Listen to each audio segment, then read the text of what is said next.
The gemologist set down her loop and looked up at me with an expression I will carry for the rest of my life.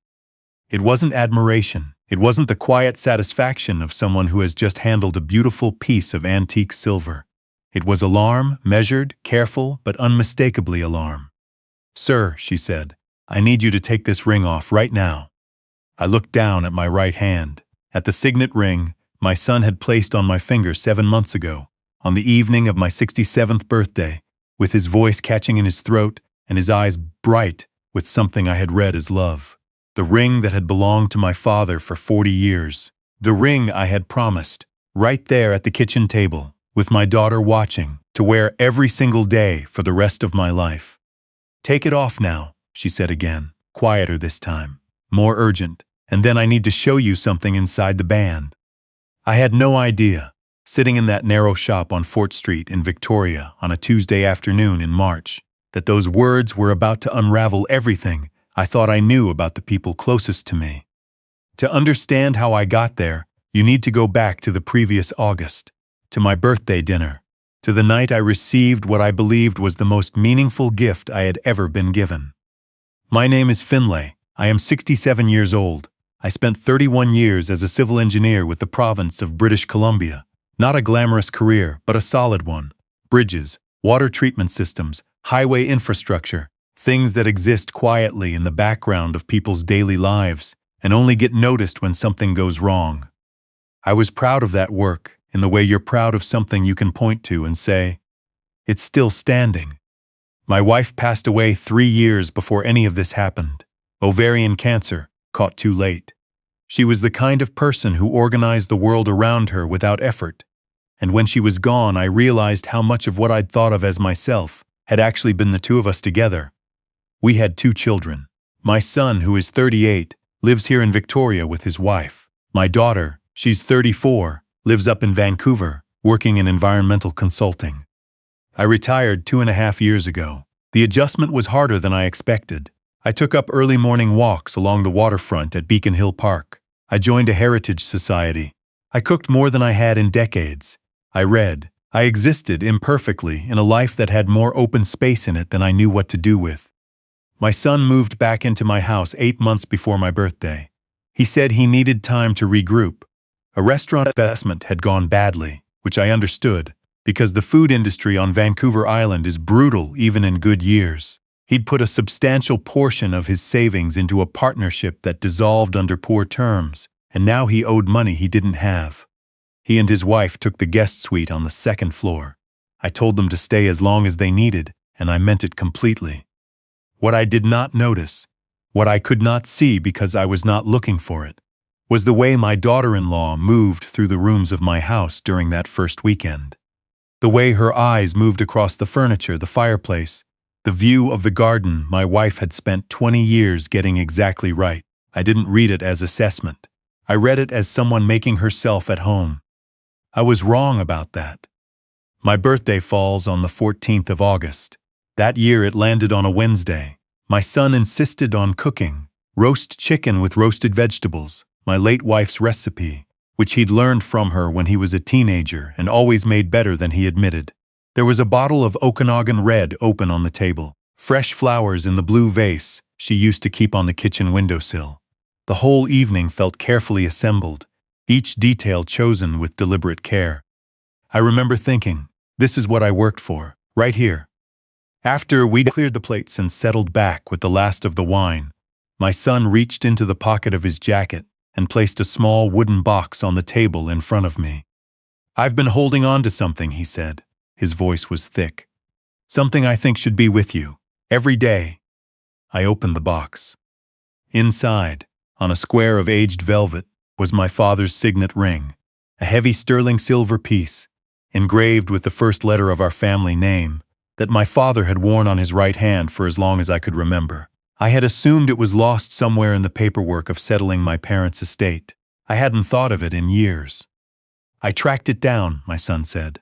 "Had it cleaned and properly restored. I wanted it to be right before I gave it to you." I did not cry. I am not built that way. A thing I learned from my father, who carried enormous feeling in near total silence. But I felt the full weight of what I was holding. 3 generations. my grandfather to my father to me. My daughter, sitting across the table, watched the exchange with an expression I couldn't quite read. Something between joy and something else, something watchful. "There's one thing I want to ask," my son said. "Promise me you'll wear it every day, not just for special occasions, every single day. I want you to carry that connection with you wherever you go." It was an unusual request. You don't normally sleep in a ring or wear silver in the shower, but he said it with such sincerity, such quiet intensity, that pushing back felt like pushing back against the gift itself. "I promise," I said. He smiled. My daughter-in-law smiled. My daughter said nothing and looked down at the table. The nausea began 11 days later. At first I assumed it was something I'd eaten. Within a week it was clear that it wasn't. By September I was losing weight without effort or intention. And by October my hair was coming out in ways that were different from the normal thinning of a man my age. In clumps, in the shower, on my pillow in the mornings. I started keeping the bathroom door shut so my daughter-in-law wouldn't see.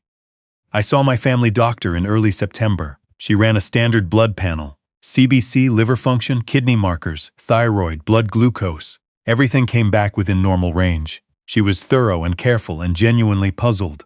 She suggested retirement stress, prolonged grief, the body adjusting to a new rhythm. She gave me a prescription for an antacid and told me to come back if things worsened. Things worsened. I saw a second doctor in October. Same clean blood work, same clean answers, same hollow feeling of being a man whose suffering had no official name. My fingernails were going brittle by then, splitting at the edges, discolored in a way that I mentioned to the doctor, and he noted and apparently attributed to nutritional deficiency. My skin had taken on a grayish cast that I noticed in mirrors and tried not to think about too directly. My daughter called from Vancouver every few days. She never said she was frightened, but I could hear it in how quickly she picked up when I rang her back. "Dad," she said one evening in November, asked specifically about heavy metal testing, environmental exposure screening. "It's not part of the standard panel, but it should be. Given your symptoms, someone should be looking at that." She worked in environmental consulting. She thought about what accumulates in a body from prolonged exposure to things it doesn't recognize. I told her I'd ask. I fully intended to. Meanwhile, my son was attentive in ways I found genuinely comforting. He made tea in the mornings. He offered to drive me to appointments. He asked after my health with what looked, from the outside, like the concern of a devoted son watching his father decline. Except, and I noticed this without knowing how to name it, his eyes would sometimes drop to my right hand. A quick involuntary glance downward, checking something, before returning to my face. I told myself it was the instinct of someone who had given a meaningful gift, wanting to confirm it was still being worn. I told myself many things that I now know were wrong. The worst of it came in late November. I won't describe those 3 days in detail, because even now it's difficult, and because the details aren't the point. The point is that I lay in the room off the kitchen. I'd moved downstairs by then. The stairs had become too much, and believed, in the concrete, matter-of-fact way that the very ill-believed things that I was approaching the end of my life. My daughter drove down from Vancouver on the second day without asking for permission. She walked into the house with her overnight bag, looked at me for about 3 seconds, and said, "We're going to Royal Jubilee tonight." My son said it was probably a virus, that I should rest. My daughter looked at him, without expression for a moment, then helped me into my jacket. The emergency department ran its own blood work, standard panel, still clean. But the resident on duty that evening, a young physician who asked very precise questions, noted the particular combination of what I was presenting with and ordered something additional. "A serum heavy metals panel," she explained, while we waited, that heavy metals aren't included in routine blood testing because there's generally no reason to look for them unless you have a specific known exposure, industrial, environmental, something that explains why a person would be accumulating metal in their system. Without that context, it simply doesn't occur to anyone to check. The results took 48 hours. My daughter stayed both nights. She slept on the living room couch. My son was polite and offered her blankets. His wife barely came out of their suite. When the hospital called, the resident asked me to come in. My arsenic levels were significantly elevated. My daughter and I sat in the car outside Royal Jubilee for a long time after that appointment. Neither of us spoke. The ring was on my finger. I kept looking at it. She kept her eyes on the windshield. Both of us were working through the same arithmetic and arriving at the same answer. "The ring," I said finally. "I know," she said. "It could be environmental. It could be something else entirely." "Dad," she pulled into a parking area near the inner harbor and turned off the engine. "I've been going over this for weeks. The ring is the only thing that changed. You were healthy before August. You put that ring on, and 11 days later you were sick. That is not a coincidence." We sat there while the November rain came down on the windshield. "I need to have it assessed," I said, "by someone who actually knows what they're looking at." "There's a gemologist on Fort Street," my daughter said. "She specializes in antique silver. I looked her up last month." She had been preparing for this possibility quietly, alone, for weeks. She had done the research without telling me, because she hadn't wanted to be right. I think about that sometimes. The care she put into finding the right person, the silence she maintained so I wouldn't be frightened before she had something concrete. That is a particular kind of love. Steady and quiet and completely reliable.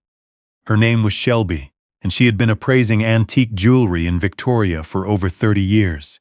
Her shop was exactly what you'd expect on Fort Street. Narrow and warm, smelling faintly of metal polish and old wood, display cases full of pieces with more history than anything in a modern mall. She examined the ring carefully. She turned it under her loupe, once, twice, a third time with a slight frown. She asked me when I had acquired it. I told her my son had given it to me in August, that he'd said it belonged to my father. She asked if I knew who had cleaned it before it was given to me. I said my son had arranged that himself. She set the loupe down. "I need you to take this ring off right now," she said.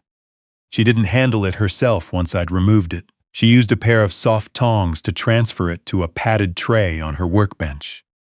What she showed me next, under magnification, with the calm efficiency of someone who has done this work for 3 decades, took approximately 2 minutes to explain, and approximately that long to rearrange the entire structure of what I understood about my own life.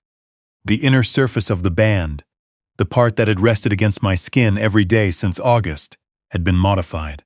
The original silver had been carefully excavated in a shallow channel running most of the way around the interior, barely perceptible to the naked eye, and filled with a substance she tested with a kit she kept on hand for exactly this kind of situation.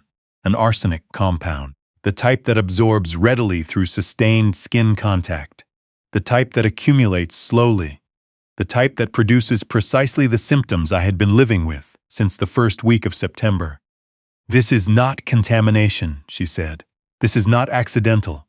Someone opened this ring, removed material from the interior, and deliberately introduced this compound into the band.